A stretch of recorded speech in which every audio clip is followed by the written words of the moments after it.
Hello there. Here I review movies, and today's film is The Ministry of Ungentlemanly Warfare. It's a fantasy action film based on a book about a World War II operation. The book was written by Damian Lewis, and the story was turned into a screenplay by Guy Ritchie, Arash Hamel, Eric Johnson, and Paul Tamsey. Guy Ritchie directed the film, which stars Henry Cavill as Major March Phillips, Isaac Gonzalez as Marjorie Stewart, Till Schweiger as Heinrich Löhr, and Rory Kinnear as Winston Churchill. It also features an ensemble cast of other famous faces. To start off, the story is about an undercover operation in which a team of soldiers and a few spies try to destroy a piece of infrastructure critical to the Nazi war effort, a boat that resupplies the vast majority of their U-boats. The story progresses rapidly and constantly throws exciting events, charming interactions, and new characters at the audience. There's always something new popping up to keep things fresh, and it loves dipping into the rule of cool box whenever it can. The cast play a team of wacky, somewhat psychopathic killers who don't listen to orders and don't follow the rules.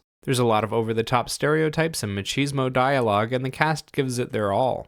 Everyone looks like they're having fun with it too. The visual journey includes a lot of short machismo conversations in between long action pieces and a few tense moments. The machismo conversations feature a lot of people throwing out one-liners and the camera cutting around. They take place in interesting locations with a lot of well-dressed hot people. The action is all fantasy-style shoot-'em-up. The heroes run around with silenced weapons and a bow and kill an entire army's worth of Nazis while their enemies stumble around comically. There's 8,000 kills, 47 explosions, and at least 3 shots of people heroically leaving said explosions. Behind the visual journey is a soundtrack made up of jazz songs, western tracks, and a few darker, more tense instrumentals. They're used to build up the atmosphere and hype up the moment and do a good job of keeping things entertaining.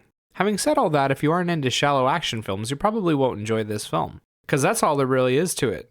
Despite its claim to a historical basis, there is absolutely zero chance the real-life people did anything anywhere near what is depicted in this movie. Every single one of the characters is like a superhero, running, jumping, and killing a Nazi with every punch. They never miss, they never get injured, and none of the main characters even feel like they're in trouble. The story also spends all of its time on the action and one-liners and doesn't develop anything else properly. It doesn't explain the mission very well, and it doesn't spend any time getting to know the characters or their motivations. It's just a lot of shallow cutting around to watch characters play out their action moments and spit cheesy action hero lines. If you aren't into it, there's literally nothing else to get out of it. The cast is completely hamstrung by the writing too. They're given basically no screen time because they have to share it with so many other actors, and on top of that, all they ever do is strike action poses and spit one-liners. It's boring. Half of them struggle to make it through their lines, and the most memorable character ends up being the vicious Nazi. And only because he gets to do some different emotions and play a little game with the spy lady. Everyone else is just one note and nothing else. As I said earlier, the visuals are incredibly cartoonish, and the action is the main reason for that.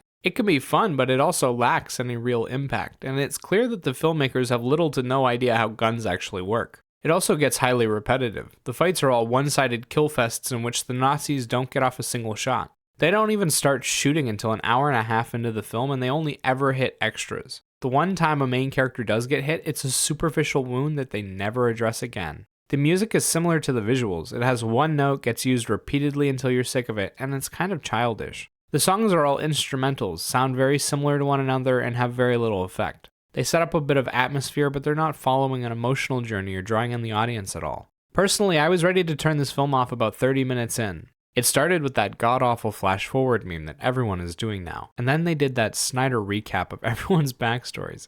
It was so shallow you could let your kids swim in it. Even the action was like watching someone play a video game on easy mode. The cool moments had all the punch taken out of them, and even the actors you liked are reduced to stuffy robots trying to etch out some tiny space for themselves. I found it bland, forgettable, and like a poor man's version of Inglourious Bastards.